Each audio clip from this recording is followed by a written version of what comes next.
이 시간 하나님께서 우리에게 주신 말씀은 요한계시록 3장 7절에서 13절까지의 말씀입니다. 다 함께 일어서시겠습니다.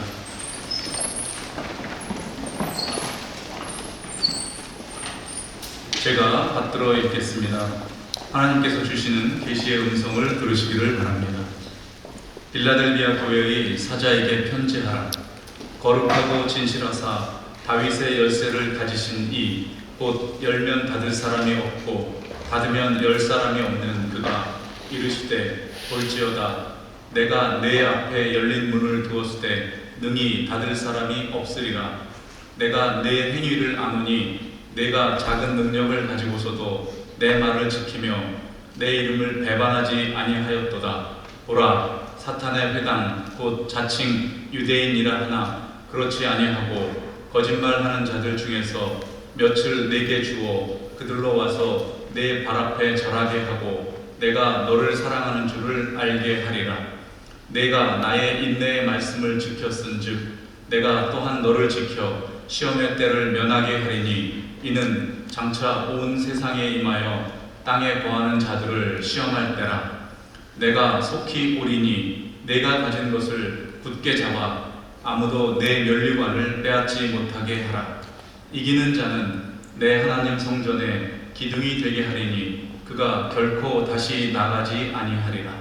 내가 하나님의 이름과 하나님의 성 곧 하늘에서 내 하나님께로부터 내려오는 새 예루살렘의 이름과 나의 새 이름을 그의 위에 기록하리라. 귀 있는 자는 성령이 교회들에게 하시는 말씀을 들을지어다. 이 시간 저희들이 받들 말씀의 주제는 약한 나로 강하게입니다. 조주희 목사님 말씀 전해주시겠습니다.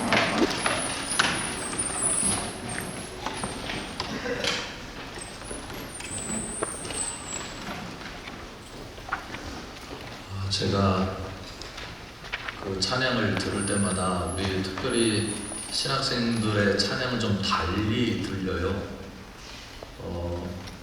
제가 신학교 다닐 때 가장 싫어했던 노래가 푸른바다 나선님이었습니다. 가사가 참 좋긴 좋은데 제가 그렇게 살 자신이 없더라. 근데 어느 성찬식 날이었어요. 신학교에서 이제 예배를 잘 디자인해서 성찬식을 진행하고 있었는데 마침 제가 참 좋아하는 교수님이 저에게 떡을 주시는 그 상황이 됐습니다. 그런데 그 교수님 늘 웃으시거든요. 이렇게 웃는 모습을 이렇게 보고 있는데 예수님이 꼭 오신 것 같은 느낌이 드는 거예요. 그런데 그때 제 마음속에 푸른 바다 나선이 어디 있는지 가오리다 하는 찬양이 움직이기 시작하는 겁니다. 그때 참을 수가 없었어요. 내 의지로는 이거 별로 안 좋아하는 찬양인데 내 속에서는 그게 움직이고요.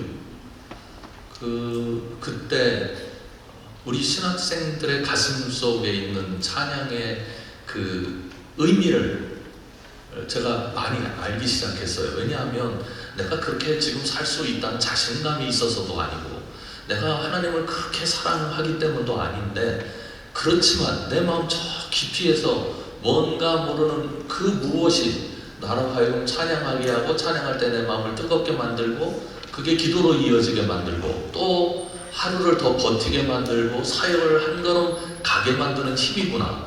그래서 찬양은 내가 하는 게 아니라 주님이 내 안에서 움직이셔서 주님께서 찬양하게 하신다는 느낌을 그때 처음 받았던 것 같아요. 여러분들의 찬양을 통해서 다시 한번 그때 마음이 생겼고요. 오늘 오전의 찬양 그리고 오후에 지금 이 시간의 찬양을 통해서 큰 은혜 받아서 저도 하나님 앞에 영광 올려드렸습니다. 이렇게 보고하고 싶습니다. 그리고 또 하나는 이제 와서 팜플릿을 봤어요. 그랬는데 이거 올라갈까 그런 생각을 했어요. 김은혜 교수님하고 김학철 교수님 오시는데 야 이거 참 부담스럽구나. 제가 이분들을 잘 알거든요. 그래서 이분들이 얼마나 훌륭하신지 너무나 잘 아는데 이거 주강사하고 특강 강사하고 바뀌어야 되는 거 아니냐 그런 생각을 해서 지금 굉장히 부담스러운 마음으로 섰습니다. 제가 이제 그 수업을 하고 난 다음에 학생들하고 가끔 이야기할 때가 있는데 한 학생이 와서 목사님 어떻게 해요? 그러는 거예요. 그래서 뭔가 좀 제 의견을 들을 생각이 있나 해서 뭔데요? 제가 도울 수 있으면 좋겠습니다. 그랬더니 그 얘기를 듣자마자 눈물부터 흘러내리기 시작하는 거예요. 그래서 이거 큰일 났다. 이런 상담은 안 하는 게 좋은데 이거 뭐 깊이 관계되어 있는 그런 학생도 아니고 저 강의에서 제 수업을 듣는 학생인데 이거 깊은 이야기를 나누면 본인도 부담스럽고 저도 부담스러울 텐데 이거 큰일 났다 그랬더니 얘기를 듣고는 조금 안심이 됐어요. 이분이 이제 교육전도사님 첫 번째인데 교회를 가기가 너무 두렵대요. 그래서 왜 그러냐고 그랬더니 담임 목사님하고 교육 목사님하고 부장 선생님하고 선생님들하고 무슨 얘기만 나오면 의견이 다 다르대요. 이거 어떻게 해요? 담임 목사님 말씀을 들을 수도 없고 그리고 당장 내 상관인 셈이죠. 교육 목사님 얘기를 무시할 수도 없고 그렇다고 부장 선생님하고 선생님들만 같아도 괜찮겠대요. 근데 부장 선생님은 이렇게 얘기하고 다른 선생님은 저렇게 얘기하니 본인이 어떻게 해볼 길이 없는 거예요. 근데 가만히 들어보니까 그렇게 복잡하게 압력을 아주 강하게 집어넣으면서 하시는 말씀들은 아니에요. 그러니까 새로 이제 전도사님 오셨으니까 내 의사는 이렇다, 이렇게 하는 게 좋다 하면서 나름대로 자기가 교회 학교를 해석하면서 느낀 느낌점들을 얘기하는 거죠. 그러나 얘기하는 사람들이야 그런 의도로 얘기를 하지만 얘기를 듣는 이 초임의 교육전도사님 입장에서는 이게 얼마나 가슴 떨리는 일인지 모른다고요. 근데 또 하나 집에 식구가 몇 명이에요? 그랬더니 3명이래요. 그러니까 지금까지 학교를 다니고 있잖아요. 신대원 다니고 있는데 학교를 계속 다니고 있으니까 학생이에요. 그 부모님 계시고 본인 셋인 사회에서 살았어요. 가정이나 학교는 보호된 사회입니다. 근데 교회 안에 들어가면 이게 복잡하다고요. 보호된 사회라기보다는 각각의 욕구들이 다르기 때문에 욕구들을 다루는 능력을 지금까지 키워오지 않았는데 갑자기 다중적인 욕구가 자신에게 압박으로 들어오는 상황 속에 놓이게 된 거잖아요. 그러면서 이 친구가 뭐라고 얘기를 했느냐면 이렇게 얘기를 하더라고요. 하나님 살아 계시다며요. 하나님이 도우신다면서요. 하나님께서 나는 안 도우시나 봐요. 이러고 그래서 같이 웃고 말았는데 정말 하나님께서 살아 계셔서 지금 이 땅 가운데서 역사하고 계신가요? 하나님이 움직이고 계신가요? 그럼 좀 하나님 공평하게 다 잘해주면 안 됩니까? 어떤 사람에게는 능력을 대단하게 준 것 같은데 왜 나에게는 능력을 별로 안 준 것 같고 어떤 사람은 고난 만나도 잘 이겨내는데 나는 조그만 고난에도 추풍낙엽처럼 그냥 흔들리고 이리저리 삶에 왔다 갔다 하고 이런 일들을 경험하게 되느냐고요. 그래서 사실은 우리 속에 하나님에 대한 불만이 좀 있습니다. 여러분들이 성경을 읽으실 때 5달란트 비유요, 2달란트, 1달란트 비유 이거 잘 풀리지 않는 분들이 틀림없이 여기 계실 거예요. 아니 그렇게 설명을 합니다. 2달란트나 5달란트 받은 자가 서로 다른 달란트를 받기는 했으나 칭찬을 보면 똑같습니다. 근데 제가 이 설명을 하려고 원어를 찾아가지고 단어 수하고 다 세봤어요. 그리고 단어 문법도 똑같은 거야. 그랬더니 정말 똑같더라고요. 모든 성경이 다 똑같아요. 그러니까 하나님은 공평하게 보시는 거라 설명을 해도 대학생 한 명이 저한테 그러더라고요. 그렇게 공평하게 칭찬하실 거 공평하게 주면 안 됩니까? 왜 그렇게 다르게 주어야 합니까? 그런데 제가 그 학생을 설득해낸 방법이 있었습니다. 창세기를 보자. 그래가지고 성경을 가져오라고 그래요. 1장 28절부터 읽게 했어요. 하나님이 그들에게 복을 주시며 하나님이 그들에게 이르시되 생육하고 번성하여 땅에 충만하라 쭉 나갑니다. 그리고 29절에 보면 하나님이 이르시되 내가 온 지면에 씨 맺는 모든 채소와 씨 가진 열매 맺는 모든 나무를 너희에게 주노니 너희의 먹을거리가 되리라. 또 땅의 모든 짐승과 하늘의 모든 새와 생명이 있어 땅에 기는 모든 것에는 내가 모든 푸른 풀을 먹을거리로 주노라. 그러니까 인간에게 부족함이 없는 상황이 벌어진 거죠. 그런데요, 선악을 알게 하는 나무의 실과 그거 못 먹어서 난리였거든요. 이 인간이다. 하나님은 자기를 발견하게 하는 거다. 그런데요, 우리가 이런 상황 속에서 이제 교회를 사역을 하고 교회를 섬기려고 신학교에 왔고, 또 앞으로 여러분들이 교회 안에서 일하지 않으실 분들도 계실지 모르겠습니다만, 우리 한국 교회가 교회론적 수정을 하지 않으면 안 되겠다 하는 생각을 늘 하는 사람 중에 한 명입니다. 그 중에 하나가 교회가 잘못 사용하는 용어가 있어요. 그 성전이라는 말 잘못 사용하는 거 아시죠? 성전이면 아직 제사장 못 되셨잖아요. 요즘 말로 하면 목사 여기 들어오시면 안 됩니다. 제사장은 성전 건물 안에 제사장만 들어갈 수 있어요. 그죠? 지성소에서는 1년에 한 번 대제사장만 그것도 뽑혀서 들어갑니다. 죽을까 봐서 실 방울 매가지고 이렇게 그 딸랑딸랑 소리 안 내면 죽었나 보다 하고 잡아당기려고까지 조치를 해서 지성소에 넣지 않습니까? 근데 우리 교회들이 예배당을 지을 때 성전 봉헌식 무슨 성전 건축 헌금 이거 얼마나 잘못된 용어입니까? 그리고 기도할 때 제단에 나왔다고 그래요. 제단이면 우리 이러고 있으면 안 돼요. 저도 지금 소 잡을 생각하고 양 잡을 생각해야 되는 거 아닙니까? 그렇죠? 제단이 아니죠. 여기 예배당입니다. 그렇죠? 근데 그거 그냥 아무런 여과 없이 그냥 막 사용한다.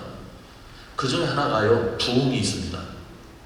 한국 교회로는 부흥이라는 한 단어가 망가뜨리고 있습니다.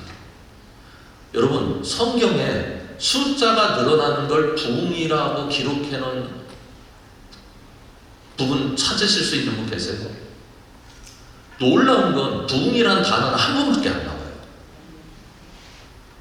한 번밖에 안 나와요. 하박국 3장 2절에 한 번 나옵니다.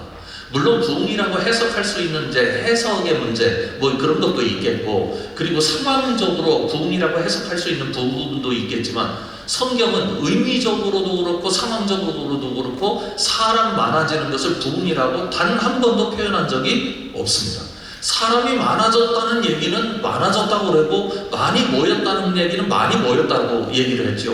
근데 부흥이라는 말은 본래 사람 수를 놓고 얘기하는 게 아니라 우리의 마음이 하나님께 나아가는 열정적인 상황을 놓고 얘기하는 거예요. 그런데 한국 교회가 이제 부흥이라고 하는 생각을 가지고 모든 면에 다 부흥이라는 그 결론으로 깔때기가 생기도록 만들었어요. 깔때기가 생기도록 만들었어요. 그래서 부흥이라고 하는 게 한국 교회 지상 과제가 됐습니다.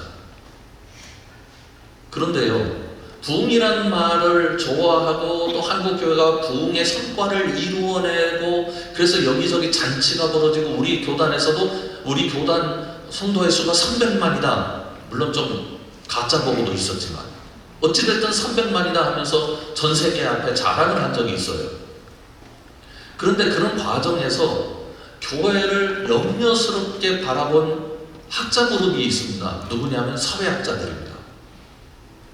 이 사회학자들이 왜 염려스럽게 봤느냐면, 한국 교회 윤리적인 상황이나 아니면 한국 교회의 어떤 그 사회 대응 능력이나 이런 것 때문이 아니고요, 부흥이라는 말을 잘못 해석하고 있는 한국 교회를 염려스럽게 바라봤습니다. 어떤 얘기냐면, 어떤 공동체가 생겨나는 데는 그 공동체가 생겨나게 되는 본질이라고 하는 게 있어요. 우리 기독교 공동체는 예수 그리스도의 십자가와 부활을 본질로 하고 있지 않습니까?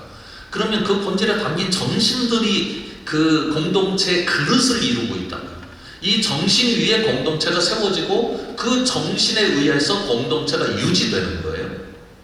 그런데 사회학자들이 연구한 결과에 의하면 교회를 연구한 게 아니에요. 뭘 연구를 했느냐면, 어떤 공동체가 수가 많아질 때 이 공동체성이 그대로 유지되는가에 대한 연구를 했어요. 그런데 급속하게 공동체가 확장되잖아요. 그러면 처음에 본질로부터 출발했던 본질이 중간에 사라져요. 자, 한번 생각해 보십시오. 한국 교회에 부흥이 일어났어요. 그래서 100명의 교회가 5년 만에 1000명이 됐어요. 와, 대단하잖아요. 그 목사님 훌륭한 목사님이고, 죄송한데 저는 그런 목사님에게 못 속해가지고 늘 주눅이 들어있습니다. 훌륭한 목사님이고 대단하다, 성령의 역사가 일어났다, 그렇게 평가를 합니다. 그런데 100명까지 가는 과정이 교회가 쉽지 않아요. 참 힘들어요. 미안한 얘기지만 100명에서 1000명 가는 게 훨씬 쉽다고들 얘기를 해요. 이 교회 공동체가 단단하게 다져져야 되거든요. 그래야 이제 숫자를 늘릴 수 있는 그런 단단한 그릇을 갖게 되고 단단한 구조물을 갖게 되는 거죠. 이게 푸석푸석해지면 위로 못 올라가거든요. 그러니까 100명까지 뿌려오는 데는 정말 기도도 많이 하고 또 정말 교회가 서로 사랑하고 그리고 교회가 열심을 다했고 하나님을 어떻게 하면 우리가 더 영화롭게 할까 애를 많이 써봤어요. 그런데 100명부터 탄력이 생기더니 1000명이 5년 안에 늘어났어요. 그러면 이 100명하고 나중에 늘어난 900명 있습니다. 교회 결정을 누가 합니까? 100명이 합니까? 900명이 합니까? 900명이 합니다. 왜요? 뭐를 통해서 결정이 돼요? 투표 다수결에 의해서. 그런데 여러분 생각에 어떠세요? 4년 안에 기독교적 가치를 가지고 자기의 생각을 명확하게 옳은 것에 표현할 수 있는 능력이 사람들에게 있을까요? 이게 물음표인 거예요. 사회학자들이 연구를 해보니 없다는 거예요. 그러면 다수에 의해서 결정되는 구조 속에서는 교회가 내린 결정이 교회적 결정이 아니라 세상에서 움직이는 가치에 의한 결정이 되는 거죠. 그러니 그 공동체는 이미 초기 공동체성과 초기에 가지고 있었던 놀라운 그 기독교적 문화와 가치와 정신 그리고 의미들을 퇴색시키는 공동체로 변질되어 가는 거예요. 한국 교회가 이 부분에 대해서 놓치면 안 된다는 것이 신실한 기독교 사회학자들의 경고였어요. 여러분은 어떠십니까? 여기 신학교의 자리니까 좀 죄송한 말씀이지만 우리 교회에서 사람이 세워질 때 제대로 세워지는가? 정말 세워질 분들만 세워지는가? 하는 질문을 해보면 정확히 그렇다고 이야기할 수 있는 공동체가 얼마나 있을까? 그러면 교회는 어떤 공동체인가? 오늘 주신 말씀을 우리가 확인을 좀 하겠습니다. 오늘 주신 말씀 먼저 8절을 보십시오. 볼지어다 내가 내 앞에 열린 문을 두었으되 능히 닫을 사람이 없으리라. 내가 내 행위를 아노니 내가 작은 능력을 가지고서도 내 말을 지키며 내 이름을 배반하지 아니하였도다. 우리가 감동하는 포커스가 여기 있죠. 적은 능력을 가지고도 배반하지 않고 믿음을 지켜냈다. 그래서 우리가 이 적은 능력, 작은 능력에 마음을 두게 됩니다. 그런데 참 인간은 묘하게 작은 능력을 가지고도 이렇게 할 수 있다 그러면 어떤 타협이 생기느냐면요, 자기가 작은 능력을 가진 것을 합리화하는 타협이 생겨요. 이 참 묘하죠. 인간은 좋은 쪽으로만 흘러가는 것 같지는 않아요. 그래서 제도를 정착시키기가 참 어렵거든요. 그런데 그러면 성경이 표현하고 있는 이 작은 능력이라고 하는 건 어떤 걸까? 그 당시 교회는 굉장히 작은 교회들이었습니다. 제가 논문을 쓰는 과정에서 몇 권의 책을 읽는 중에 하나 재밌는 일을 발견했는데, 로마 황제가 그 당시에 주후 200년경입니다. 로마 황제가 그 당시 교회들을 뭐라고 표현을 했느냐면 갈릴리 출신 무신론자들이라고 했어요. 갈릴리 출신은 뭔가 이해가 되시죠? 그런데 무신론자들이라고 하는 건 잘 이해가 안 되시죠? 왜 그러냐면 그 당시 일반인들에게 종교는 세 가지가 있어요. 첫 번째는 사제가 있어요. 사제. 두 번째로는요, 신전이 있어야 되고, 세 번째로는 제사 행위가 있어요. 그런데 사제 있었어요? 없었어요? 없었습니다. 신전 있습니까? 없습니까? 대개 가정집에서 모였습니다. 그 당시 로마 가옥 구조가 디귿자형이나 미음자형이 있었고요. 그 회랑이라고 하는 곳이 좀 있거나 아니면 우리로 얘기하면 평상이 있는 그 마루가 있었다 그럴까요? 거기에 제가 조사를 해본 결과로는 많이 모여야 50명, 부잣집 모여야 50명이고 간의 수공업을 하는 공장에는 많이 모이면 150명 정도까지 모일 수 있는 공간이 있었습니다. 그러니까 예배당을 따로 짓지 않았기 때문에 결국은 그런 곳에 모였었거든요. 그러니까 큰 공동체가 하나도 없는 거죠. 신전이 없는 겁니다. 자신들의 신을 위해서 제사를 드리는 신전이 없고 당연히 제사가 없었습니다.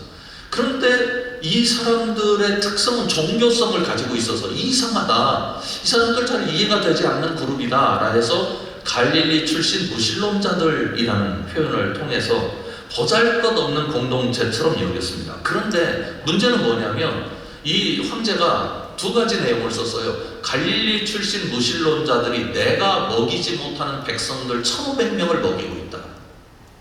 안디옥에서 일어난 일이거든요. 그리고 두 번째로는 자기들도 굶으면서 말이다. 이상한, 이렇게 보잘것없는 사람들이고 작은 사람들이고 우리가 이 사람들을 그 카테고리 안에 집어넣기가 어려운 정도의 그저 미약한 사람들에 불과한데 어떻게 이 사람들이 이런 일을 할 수 있을까 이해가 되지 않아서 친구들한테 그런 편지를 쓴 내용을 제가 본 적이 있었습니다. 그러면 8절에서 작은 능력을 가지고도는 도대체 어떤 의미를 가진 걸까요?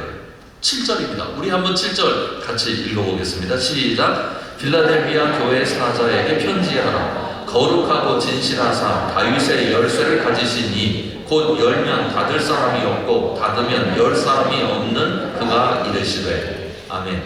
성경이 방점을 찍고 있는 건 7절입니다. 작은 능력을 가지고도 네가 그렇게 했다라고 하는 이유는 그 작은 능력은 인간이 가진 능력이 아니라는 사실을 알 수 있습니다. 그건 뭐냐? 7절에 열면 닫을 사람이 없고 닫으면 열 사람이 없는 그가 이르시되, 이렇게 말씀합니다. 이건 예수 그리스도를 의미하는 겁니다. 예수 그리스도를 요한계시록의 7교회, 소아시아 7교회에 보낸 편지에 보면 공통적으로 맨 앞에 예수 그리스도의 모습이 나타납니다. 그런데 이렇게 공통적으로 나타난 예수 그리스도의 모습은 그 다음에 펼쳐질 교회에 대한 설명과 동일합니다. 교회가 그러니까 예수님이 그렇게 나타나신 거예요. 그러면 필라델비아 교회에 나타난 예수님은 열면 닫을 사람이 없고 닫으면 열 사람이 없는 능력이 있으신 예수님으로 나타나거든요. 그 얘기는 필라델비아 교회가 그 예수님을 믿고 있었다 하는 얘기예요. 재밌는 얘기 여러분들 아시리라 생각이 드는데요. 진홍가슴새 이야기를 한 번쯤 들어보셨는지 모르겠어요. 그 스웨덴 작가가 쓴 닐스의 모험이라고 하는 아주 유명한 작품을 남긴 쉘마 라겔르레프라는 사람이 쓴 책입니다. 이 쉘마 라겔르, 발음도 어려워요. 라겔르레프라는 사람은 어떤 사람이냐면 여성으로서 1909년에 처음 노벨 문학상을 탔어요. 그런데 노벨 문학상도 그 수준이 소위 높은 그 굉장히 방대하고 대단한 그 내용을 가진 일반 소설을 통해서가 아니라 동화책을 통해서 노벨 문학상을 수상했습니다. 그런데 이 동화책을 통해서 수상한 이유는 무엇 때문이냐면 본래 이 쉘마가 그 책을 쓰려고 썼던 게 아니라 닐스의 모험이라는 책이요, 여러 제목으로 번역이 되긴 했습니다만 스웨덴 정부가 스웨덴이 얼마나 아름다운지, 그리고 스웨덴 지역마다 가진 전설들을 어떻게 어린이들에게 전달할 수 있을까라고 생각을 하다가 동화라는 기법을 통해서 전달하자, 그렇게 생각을 했고 이거를 이 작가한테 의뢰해가지고 그 동화책을 썼는데 그 동화책이 상당한 설득력을 갖는 바람에 스웨덴 어린이들을 교육하는 아주 좋은 기법이 됐어요. 지금이야 그런 기법이 많이 사용됩니다만 1800년대 말에 1900년 이전에 그런 기법을 사용하는 데는 스웨덴밖에 없었습니다. 근데 이 사람이 진홍가슴새라는 책을 썼는데 이 진홍가슴새 얘기를 들어보시면 이분이 어떤 분인지 대충 짐작을 할 수 있어요. 하나님이 어느 날 창조하시는 중에 고민하시다가 새를 한 마리 창조하셨대요. 그런데 잿빛 털을 가진 새였습니다. 근데 이 새의 이름을 진홍가슴새로 하나님이 명명하셨어요. 그 진홍가슴새의 입장에서 도무지 하나님이 이해가 안 되는 거예요. 내 몸에는 진홍색이 하나도 없는데 왜 나를 진홍가슴새로 명명을 하셨을까? 그리고 나서 동화책은 그렇지 않습니까? 수백 년이 흘렀어요. 수천 년이 흘렀어요. 어느 날 진홍가슴새가 둥지에서 이리저리 살피고 있는데 이상한 소리도 들리고 이상한 현상이 한 곳에서 벌어지고 있었어요. 보니까 어떤 사람이 십자가에 달리는 거예요. 이해가 되시죠? 지금 무슨 광경인지? 그런데 그 너무 불쌍하게 이 사람이 죽어가니까 내가 좀 도울 수 없을까 해가지고 가까이 다가가 봤어요. 그랬더니 머리에 이마에 이 가시가 꽂혀 있는 거예요. 내가 도울 수 있는 건 아무것도 없겠고 어떻게 저 가시는 뽑을 수 없을까? 그래가지고 날아가서 작은 이 새가 부리에 온 힘을 다 주어서 가시를 뽑습니다. 근데 가시를 뽑을 때마다 피가 나오는 거죠. 그래서 새 깃털을 적시기 시작했어요. 그런데 이 진홍가슴새가 이 사람 제발 살아나면 좋겠다 그렇게 생각을 했는데 끝내 숨을 거두고 맙니다. 그래서 더 이상 할 일이 없어가지고 내 몸에 피가 워낙 많이 묻었으니 가서 씻어야 되겠다. 그래가지고 퍼득거리면서 날아가서 시냇물에 자기 몸을 계속해서 씻어냅니다. 이만큼 씻었으니까 됐겠지 하고 거울에 비친 자신의 모습을 보니까 다 씻기긴 씻겼는데 이 가슴털 쪽에 진홍색이 그대로 묻어 있었어요. 한번 나중에 찾아보십시오. 이 진홍가슴새는 검은색, 잿빛색, 그리고 흰털, 그리고 가슴에 이 진홍색 털이 조화롭게 되어서 너무너무 아름답습니다. 그 다음부터 이 진홍가슴새에서 태어난 모든 새끼들은 그 진홍색 가슴을 갖게 되었다. 그런 얘기예요.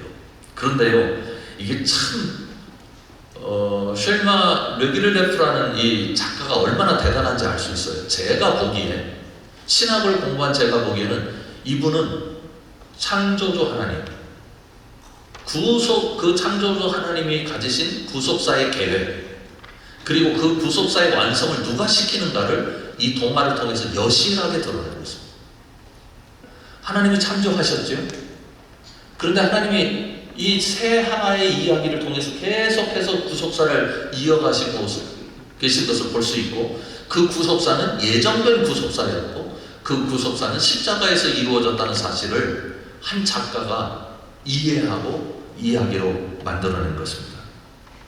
그러면 진홍가슴새의 진홍색은 새가 만들어낸 게 아니라 하나님의 섭리와 구속의 결과물이다 하는 것을 알 수 있습니다. 다시 보십시오. 7절에 보면 빌라델비아 교회 사자에게 편지하라. 거룩하고 진실하사 다윗의 열쇠를 가지시니 곧 열면 닫을 사람이 없고 닫으면 열 사람이 없는 그가 이르시되. 그가 그렇게 말씀하셨어요. 그리고 나서 네가 작은 능력을 가지고도 내게 그렇게 했다. 이 이야기는 너의 그런 결과는 열면 닫을 리가 없고 닫으면 열 리가 없는 그분이 너에게 주신 열매다. 이렇게 말씀하고 있는 겁니다. 여러분, 교회 공동체는 어떤 공동체냐? 자신을 따지지 않는 공동체입니다. 그러면 무엇을 따지느냐? 우리가 예수 그리스도로부터 얼마나 채색화되었는가? 우리가 예수님처럼 살 수는 없죠. 그러면 33살에 다 돌아가셔야 돼요. 결혼할 수 없고요. 예수님처럼 살 수는 없습니다. 그러나 예수님이 입으셨던 옷을 입어야 합니다. 하나님을 바라보시는 그 옷, 세상을 바라보는 그 옷, 그리고 당신을 이해하시는 그 옷, 그리고 사람과 관계하는 그 옷, 그리고 밥상에서 떨어지는 부스러기도 먹나니라. 너는 주인이 아니고 개 같은 존재다 라고 수르보니게 여인에게 이야기했을 때 그것을 그렇게 받아내는 여인을 가슴에 안으시는 그 옷. 우리는 어떤 공동체인가? 세상에서 주는 좋은 옷을 입어서가 아니라, 그리고 세상에서 주는 좋은 조건의 옷을 입어서가 아니라 예수님의 옷 입으면 주님이 드러나시는 일을 할 수 있다고 믿는 공동체입니다. 여러분의 삶을 통해서, 여러분의 사역을 통해서 주님께서 저는 그렇게 해 주시리라 믿습니다. 베드로 보세요. 우리가 성경을 한 군데 찾아봤으면 좋겠는데요, 사도행전을 찾아보겠습니다. 사도행전 4장입니다.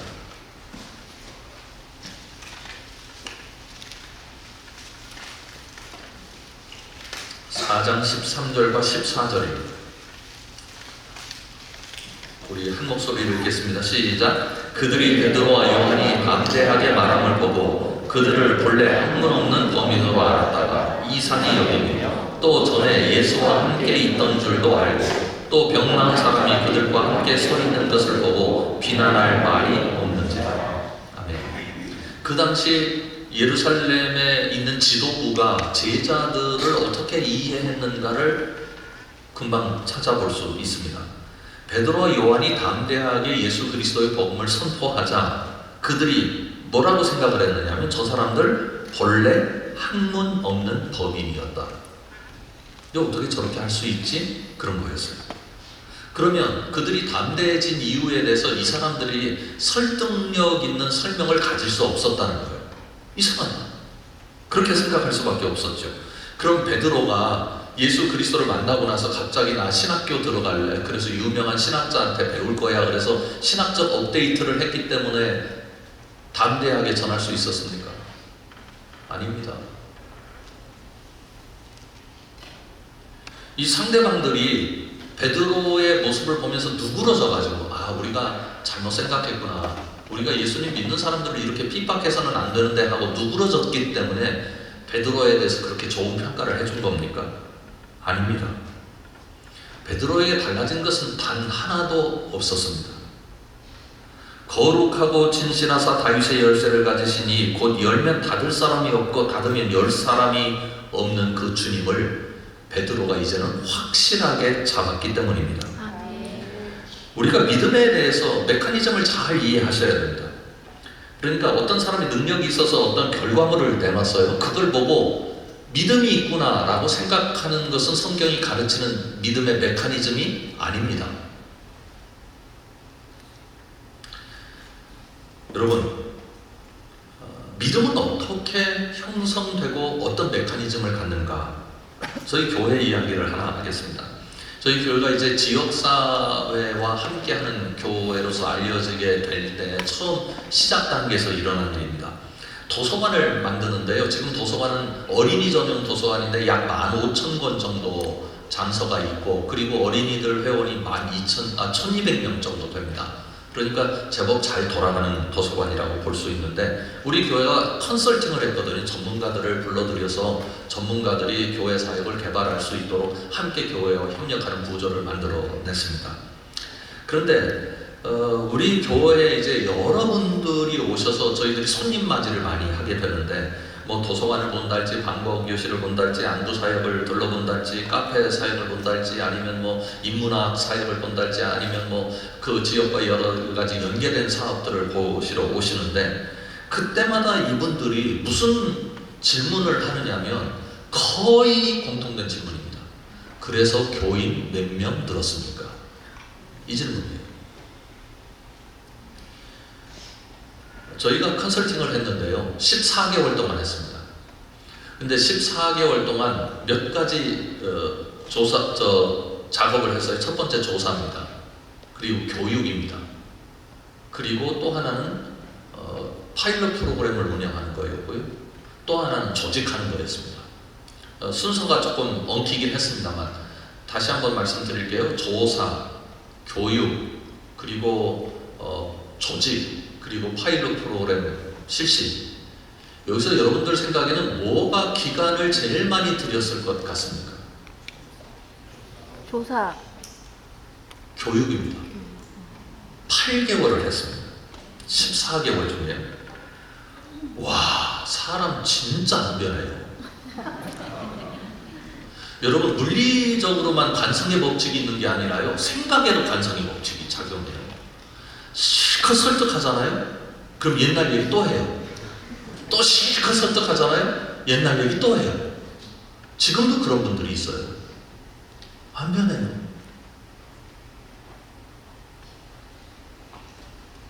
우리가 이 일을 하게 된 이유는 이것입니다. 우리 교회 전도 프로그램이 있습니다. 그래서 전도 활동합니다. 예수님께서 우리에게 알려주신 계명이 두 가지잖아요. 하나님 사랑과 이웃 사랑. 근데 한국 교회는 하나님 사랑은 참 잘해요. 근데 이웃 사랑에 둔함이 있습니다.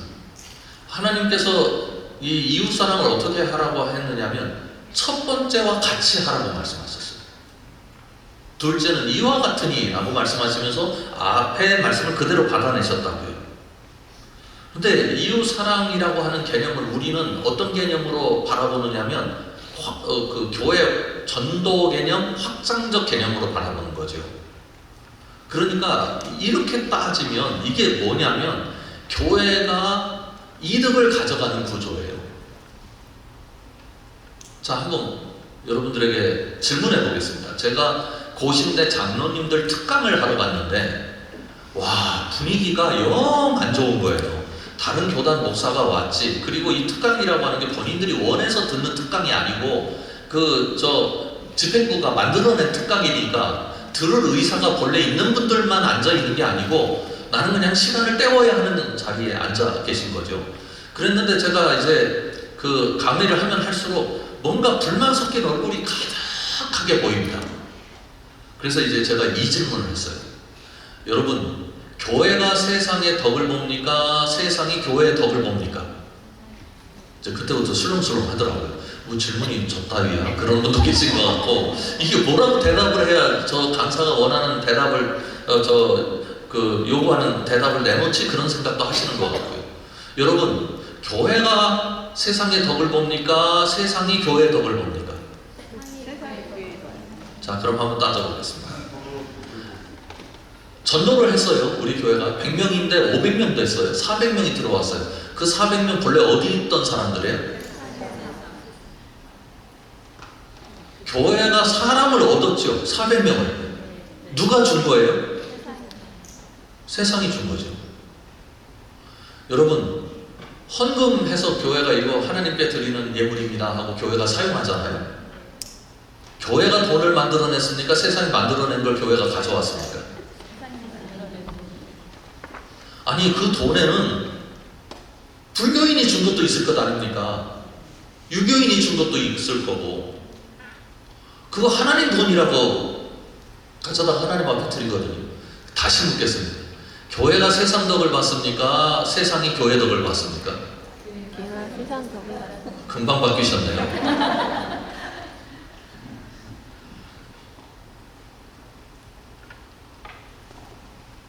세상은 지금 어떻게 생각하고 있느냐면요, 교회는 우리 때문에 존재한다 이렇게 생각해요. 인적 자원이 교회 안으로 들어오고 물적 자원이 교회 안에 들어왔어요. 뭐를 통해서 교회가 이걸 획득했습니까? 전도 행위를 통해서. 하나님 믿으라. 그 믿는 사람들이니까 교회 안으로 들어오고 와서 헌신도 하고 노동력도 내놓고 재정도 기부하고 그래가지고 교회가 운영돼요. 그런데 그 교회 사람들이 세상을 무시해요. 다 지옥 갈 사람들이래. 세상 사람들은 누구 호주머니에서 지금 저기로 들어갔어요, 돈이? 내 호주머니에서. 이상하잖아요. 우리의 관점으로 보면 맞죠. 우리가 생명을 살린 거고 하나님의 역사를 통해서 지금 세상을 구원하고 있는 거 맞지 않습니까? 그런데 문제는 뭐냐면 우리 방식으로만 저 사람들을 보는 거예요. 신혼부부 계신가요? 제가 신혼부부들 그 반을 운영을 하거든요, 교회에서. 8주짜리 코스를 운영을 했는데 와, 진짜 치사하게들 싸우더라고요. 치약 가지고 싸우고 양말 벗어놓은 것 가지고 싸우고 그거를 그냥 적당히 싸우고 말지 그거 가지고 일주일 동안 얘기를 안 하고 치약 가지고 일주일 동안 얘기 안 하는 신혼부부도 봤어요. 왜 그렇습니까? 치약이 문제예요? 아니에요. 누구 얘기만 해? 지 얘기만 해. 지금 교회와 세상의 관계가 그래요. 그런데 저희 교회도 이제 이 사역을 개발하는 과정에서 도서관을 말씀드렸지 않습니까? 도서관을 만들어서 운영을 해야 되는데 불사 예산이 다 끝났어요. 도서관을 만들긴 만들었는데 책을 넣을 예산이 없어요. 책값이 비쌉니다. 인테리어 비용보다 더 듭니다. 그러니 큰일 났더라고요. 그래서 교우들 보고 이제 기증을 하라고 그러니까 그게 한 2,000권 됐는데 2,000권 넣어봐야 도서관에 책이 없는 것 같아요. 이거 있는 책이 아니에요. 얼마나 쓸쓸하고 이게 도서관 안 같은지. 그러니까 이제 어떤 분들이 도서 헌금도 하고 이렇게 되면서 이거 어떡할까 하는 생각을 하고 있는 중에 장로님 한 분이 신문을 모아다가 집에 있는 신문을 모아다가 페이지를 팔아가지고 그걸 책으로 바꾸세요. 그럴듯하더라고요. 그래가지고 신문을 가져오십시오 그랬더니 일주일 동안 보았던 신문을 가져왔는데 교회 마당에 가득 쌓여있어요. 근데 그거 팔아봐야 3, 40분도 안 채워지더라고요. 한 주 모은 걸 팔아봐요. 그런데 그 조직 중에 동장님이 들어와 계셨어요. 조직이 세 조직이 있었는데 교회 조직, 컨설팅 조직, 그리고 지역 조직. 이 지역 조직은 우리 교회가 지역을 위해서 뭘 할 테니까 지역의 의사를 반영해서 하겠습니다. 그러니까 말씀해 주십시오. 그래가지고 교통비하고 회의비 드리면서 이제 지역 조직을 운영하고 있었는데 그 동장님이 어느 날 저를 만나세요. 그래서 왜 그러시냐고 그랬더니 저 오늘부터 예수 믿겠습니다. 그래요. 그래서 왜? 어떻게 마음이 변하셨느냐고. 근데 자기를 불러가지고 이제 지역 조직에서 활동해달라고 그러니까 이거 교회가 우리 동에 존재하고 그래도 영향력이 있는데 내가 또 안 한다 그러면 목사님도 삐질 것 같고 교인들도 안 좋게 생각할 것 같으니까 할 수 없이 꾸어나온 보리자루처럼 앉아 있었던 거죠. 동장이라서. 그런데 이렇게 생각을 했대요. 교회가 규모가 좀 있고 그리고 재정이 좀 되니까 이제는 지들 만족은 다 됐나 보다. 그래서 지역사회를 조금 돕겠다고 이렇게 설쳐대는구나 라는 부정적인 생각을 한 거예요. 여러분, 우리가 지역사회 돕겠다고 그러잖아요. 그럼 그렇게 생각하는 사람들이 많다는 걸 아셔야 돼요. 그런데 이제 그 회의를 하다가 그 얘기를 들은 거예요. 교회가 돈이 없어가지고 책 사놓을 돈이 없어서 신문지 페이지까지 모아서 지금 책을 집어넣으려고 하고 있다. 이 생각에 이분이 교회가 이런 곳이구나. 자기들도 부족한데 이걸 하려고 하는, 모자란 가운데서 하려고 하는 거구나. 거기서 이분이 예수님이 교회에 가르친 게 무엇인지를 발견하게 된 거죠. 책 살 돈이 없는 조그만 교회. 그렇지만 주님 뜻대로 해보고 싶은 교회. 그 모습을 보면서 한 사람이 주님 앞으로 돌아옵니다.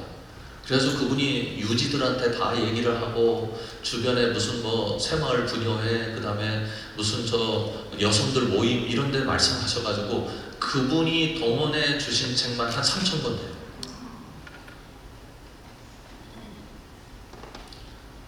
힘이 누구에게 있느냐? 우리에게 있지 않아요. 주님 따라하는 것, 주님의 옷 입으려는 것, 주님의 마음을 받아내는 것에 하나님의 역사가 나타납니다.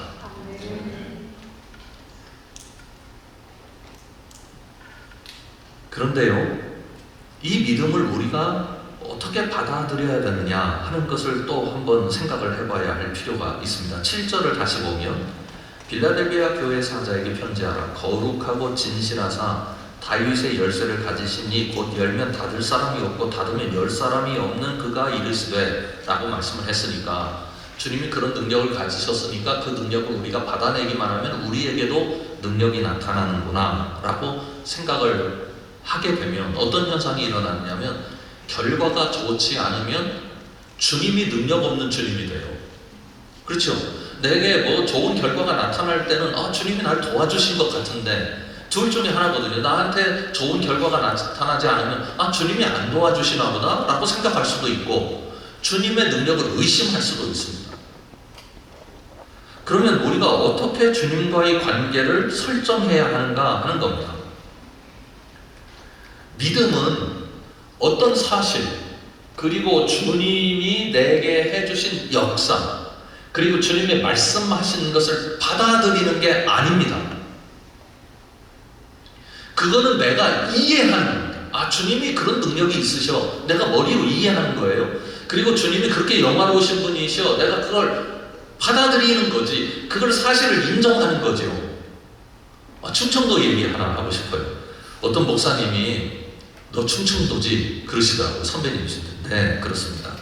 그랬더니 충청도 왜 그래? 그래서 아니 무슨 일 때문에 그러시냐고. 그랬더니 어떤 모임에 가셔가지고 자신이 이런 일을 하는데 여러분 도와주십시오. 그랬더니 다 고개를 이렇게 끄덕이더래요. 그래서 다 도와주실 줄 알았더니 끝나고 났는데 도운 사람이 거의 없더라. 아니, 충청도 사람들은 그게 이중적이면 돼 그러시더라고요. 그래서 그건 충청도를 모르셔서 하시는 말씀입니다. 공부를 좀 하셔야지. 일하시는 분이 공부를 안 하시고 충청도 분들을 만났으니까 충청도에서 고개를 끄덕이는 것은 당신이 무슨 말을 하는지 나 이해했다 라는 뜻이지 도와준다는 뜻은 아닙니다. 맞나요 이게? 제 이해가. 예. 그래서 충청도에서는 예는 동의합니다가 아니라 당신 말을 내가 들었다는 표시다 이렇게 말씀을 드렸습니다. 우리가 그렇게 예수님 믿기 쉬워요. 그걸 우리가 믿음이라고 착각을 한다고요. 주님이 말씀하신 거 저 아멘입니다. 여기까지가 믿음이 아니고 믿음은 연대입니다. 주님과의 연대, 결합된 것. 그래서 예수님께서 네가 내 말이 너희 안에 거하고 너희가 내 안에 거하면 연대하는 거예요. 그런데 혼자 연대가 아닙니다. 공동체적 연대입니다. 여러분, 예수님은 이 땅에 예수 믿는 한 사람을 세우신 게 아닙니다. 예수님 믿는 공동체를 세우셨어요. 한 사람 한 사람은 공동체 속에 존재하는 개인이지 공동체 없는 개인이 아닙니다. 하나님께서는 이스라엘 민족을 어떻게 구원하셨습니까? 민족 단위로 구원하셨어요. 신약의 백성들을 뭐라고 그래요? 새 이스라엘. 예수 믿는 사람 한 사람 한 사람을 분절시켜 놓고 저 사람 잘 믿는 사람, 이 사람 못 믿는 사람, 이 사람 믿는 사람, 이 사람 안 믿는 사람 이렇게 하신 거 아니고 또 개인적으로 어떤 개인의 탁월함을 통해서 사람들을 감화시켜가지고 그 사람들이 개인의 탁월함을 닮아가도록 만드신 분이 아니에요. 예수님은 교회 공동체를 사랑하시고 교회를 위하여 목숨을 버리셨습니다. 예수님 분명히 말씀하셨어요. 내가 두 사람이 있는 곳에 나도 그들 중에 있다 말씀하셨어요. 그러니까 한 사람의 내면에 있다는 말씀이 아니라 이 말씀은 적어도 관계 안에 계시다. 내가 너희 안에 그랬지 너의 안에가 아니에요. 너희 공동체를 말씀하셨어요. 그러니까 교회 공동체가 건강해져야 되는 건데요. 이 공동체가 주님과 얼마나 연대하느냐 이건 매우 중요한 과제입니다.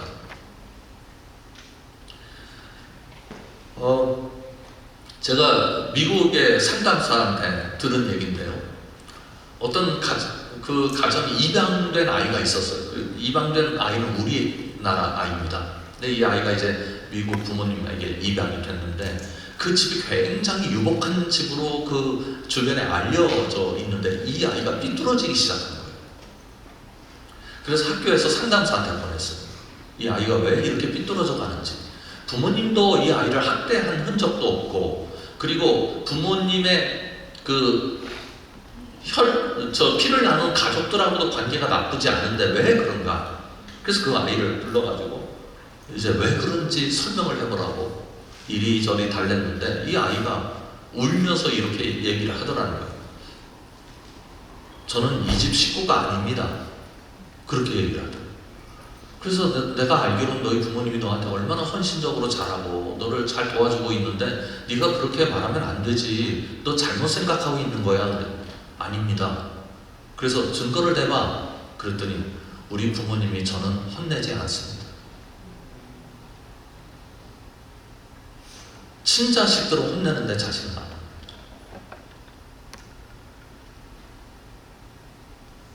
뭐가 안 생기는 거예요? 연대 안 생기는 거예요. 그래서 이 상담사가 얘기하기를, 와, 부모님에게 혼내달라고 상담하러 온 아이는 이 아이 하나뿐이다. 여러분, 우리가 주님과의 관계를 생각을 할 때 우리가 어느 때는 주님 앞에서 실패도 하고, 어느 때는 주님 앞에 야단 맞는 것 같기도 하고, 어느 때는 주님한테 한 대 맞는 것 같은 느낌도 있을 수 있잖아요.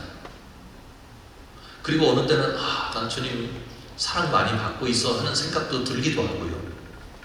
근데 그 모든 것을 분리시키지 말고, 그 교회 안에서 일어나는 또 여러 잡음도 다 분리시키지 말고, 이게 주님과 연대를 이루기 위한 하나의 과정이다. 그 과정이 아프기도 하고 때로는 눈물 나기도 하지만, 그 과정들을 통해서 결국은 우리가 주님께 연대되고 주님과 결합된다라고 고백을 가지고 그런 관점으로 문제들을 다루고 눈물도 고통도 다루게 될 때 교회가 비로소 하나의 초점을 갖게 되는 거죠. 주님을 향한 초점을 갖게 되는 겁니다. 이 빌라델비아 교회는 어떤 교회였느냐? 9절 이하에 보면 이렇게 말씀하고 있습니다. 보라, 사탄의 회당 곧 자칭 유대인이라 하나 그렇지 아니하고 거짓말하는 자들 중에서 몇을 내게 주어 그들로 와서 내 발 앞에 절하게 하고 나는 너를 사랑하는 줄을 알게 하리라. 내가 나의 인내의 말씀을 지켰은즉 내가 또한 너를 지켜 시험의 때를 면하게 하리니 이는 장차 온 세상에 임하여 땅을 거하는 자들을 시험할 때라. 내가 속해 오리니 내가 가진 것을 굳게 잡아 아무도 내 멸류관을 빼앗지 못하게 하라. 와, 빌라델비아 교회 너무너무 잘했다. 그런데 11절을 다시 한번 확인하십시오. 내가 속히 오리니 내가 가진 것을 굳게 잡아 아무도 내 멸류관을 빼앗지 못하게 하라. 그러면 빌라델비아 교회가 지금 굳게 잡은 걸까요? 아직 굳게 잡지 못한 걸까요? 아직 못 잡았어요. 말하자면 이런 과정, 소위 유대인들을 대하는 과정, 그리고 인내하는 과정 속에서 얼마나 아프고 힘들고 고통스럽겠습니까? 이 쉽지 않은 거예요. 여러분, 믿음이 있으면 다 쉬워진다고 생각하잖아요. 아니요. 믿음이 있음에도 불구하고 갈등도 생기고, 믿음이 있어도 부침이 있고, 믿음이 있어도 눈물이 있고, 믿음이 있어도 내 마음에 상처가 생겨요. 근데 그때 어떻게 하라고요? 굳게 잡으라고요. 저 아무 일 없으면 주님 굳게 잡겠습니다. 이 생각도 말고, 굳게 잡으면 아무 일 없습니다. 그 생각도 말라는 거예요. 어떤 일이 있어도 무조건 굳게 잡아라. 그래야 연대가 생겨요. 세계적인 설교가 스누키안이라는 분이 계십니다. 우리나라에서도 온누리교회나 하여튼 두란노 이쪽 계통에서 사랑의 교회에서도 그분이 설교와 강의를 하신 것 같은데, 설교학자거든요. 미국에서 널리 알려져 있는데, 이분이 플러 신학교 제가 공부를 했는데 그때 오셔서 설교한 설교 제목이 쇼컷이 있었어요. 쇼컷, 그러니까 지름길이라는 거예요. 내용은 간단해요. 이스라엘 백성들이 이집트에서 가나안 땅 오는 길이 열흘길 정도 되잖아요. 그런데 그걸 40년 걸려서 왔지 않습니까? 이분 주장은 이거예요. 열흘이 쇼컷이 아니고 40년이 쇼컷이다. 왜 40년이 쇼컷이느냐? 열흘은 기대하는 길이지 하나님의 길은 아니다. 이스라엘 백성들이 가나안에 정착하기 위해서는 열을 가지고는 안 됐고 40년이 필요했다. 그래서 하나님의 방식이 통한 40년이 쇼컷이다. 우리는 보통 이렇게 생각하잖아요. 그 말 잘 들었으니 열흘이면 끝날 일을 말 안 들어가지고 40년 걸렸다. 아이고, 지지리도 주님 말씀 안 들으면 저렇게 고생하다가 결국은 그렇게 되는 수밖에 없다. 그렇게 생각하잖아요. 오늘부터 바꿉시다. 내 인생에서 눈물도 주님 앞에 쇼컷이다. 주님이 배우게 하실 일이 있으니 내가 눈물 흘렸겠지. 주님께서 어느 때는 실패하게 하시는 그것도 결국은 주님께서 우리에게 뭔가 말씀하시기 위한 방법이겠지. 그래서 결국은 내 인생을 통해서 주님만 드러나고 내가 주님을 더 배워가고 주님의 색으로 내 인생이 채색될 수만 있다면 나는 모든 것을 쇼컷으로 생각하고 감사하겠다. 그럼 되는 건 아닐까요?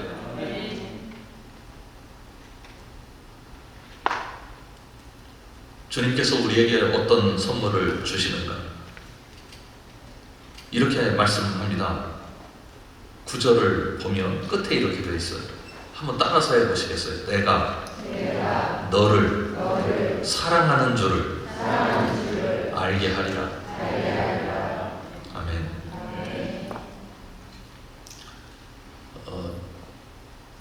저 목회하면서 다 모든 목회자가 동일하겠습니다만 눈물도 흘리고 또 주님 앞에 나 목회자의 자격이 있나 그런 생각을 가지면서 자괴감에 시달리기도 하고 어느 때는 그래도 이 정도 해내는 거 보니까 괜찮네 우쭐해지기도 하고 어느 때는 다른 분들이 조조희 목사처럼 목회하면 걱정할 게 뭐가 있어 이런 소리를 들으면서 네가 한번 내 자리 와봐라 그런 생각이 들기도 하고 저는 그러나 목회가 너무너무 좋습니다. 왜 그러냐면 정말 한시도 긴장하지 않을 수 없거든요. 매사가 새롭고 매사가 숙제고 매사가 그래서 재밌어요. 늘 성공해서 재밌는 것도 아니고요. 실패하지만 그래도 재밌고요. 왜 그런가 하면 제가 하나 믿는 게 있어요. 그건 뭐냐면 세상 사람 다 나를 미워해도 우리 하나님은 나를 사랑하신다. 근데 제가 하나님 사랑의 매력에 푹 빠지는 이유는 어디 있느냐면 실패해도 사랑하십니다. 아멘. 제가 신대원 다닐 때 큰 교회에 있었습니다. 10,000명이 넘는 교회에 있었어요. 와, 교육전도사인데도요 전화가 얼마나 많이 오는지 기가 막힌 전화는 우리 교회에서 이런 일이 있는데 제 친구들이에요. 이런 일이 있는데 이거 어떡하면 좋냐 하고 물어요. 평상시에 전화 안 하던 아이들이에요. 그런데 놀라운 것은 신대원 졸업하고 한 350명쯤 되는 교회에 전임으로 갔어요. 전화하는 아이들이 하나도 없더라고요. 제가 알아요. 인간의 사랑의 한계를 알아요. 그런데 하나님 사랑에 한계가 없다는 사실을 알아요. 저희 할머니가 한동안 참 어려우셨어요. 저희 할아버님이 어떤 일로 인해서 굉장히 그 할머니를 고통스럽게 하셨거든요. 그때 어떤 일인지는 나중에 듣긴 들었습니다만 제가 한 서너 살 때쯤 그랬어요. 그러니까 굉장히 저는 무슨 일이 있는지 잘 모를 때죠. 근데 할머님이 저를 이제 눕혀놓고 이렇게 제가 잠들게 만들고 할머니 기도하실 때가 있었던 것 같아요. 그런데 할머니가 기도하시다가 눈물을 흘리십니다. 그러면 그 할머니 눈에서 떨어지는 눈물이 제 볼 위로 흘러요. 그럼 이제 어린 아이지만 할머니가 울고 계신다는 걸 알았으니까 눈을 뜨지를 못하죠. 할머니 얼굴을 볼 수가 없는 거예요. 어린 마음에도. 근데 그때 눈물을 흘리실 때마다 기도하셨던 게 있어요. 하나님 사랑 때문에 삽니다. 하나님 사랑 때문에 삽니다. 하나님 사랑 때문에 삽니다. 저는 목회하면서 늘 그 할머니의 음성을 들어요. 하나님 사랑 때문에 삽니다. 그 소리 들리면 할머니 저도 하나님 사랑 때문에 살아요. 이렇게 고백합니다. 우리 공동체가 우리 주님과 이렇게 잘 결합되어 있어서 여러분 안에 주님이 나를 사랑하시는구나 하는 증명서가 확실하게 마음판에 새겨져서 이게 힘이 되고 그래서 인내하게 만들고 결국은 승리하게 하는 놀라운 역사로 나타나게 되기를 주님의 이름으로 축원합니다. 기도하겠습니다. 주님, 못난 저희도 사랑해 주셔서 감사합니다. 그냥 불쌍해서 사랑해 주시는 게 아니라 주님의 일 하게 하시려고 사랑해 주셔서 감사합니다. 그 사랑 저희들 부자여서 주님의 일 할 수 있습니다. 주님, 저희들을 붙들어 주시되 저희들이 주님의 붙드신 손을 절대로 잊지 않도록 성령으로 감동시켜 주시옵소서. 예수님 이름으로 간절히 기도드립니다. 아멘.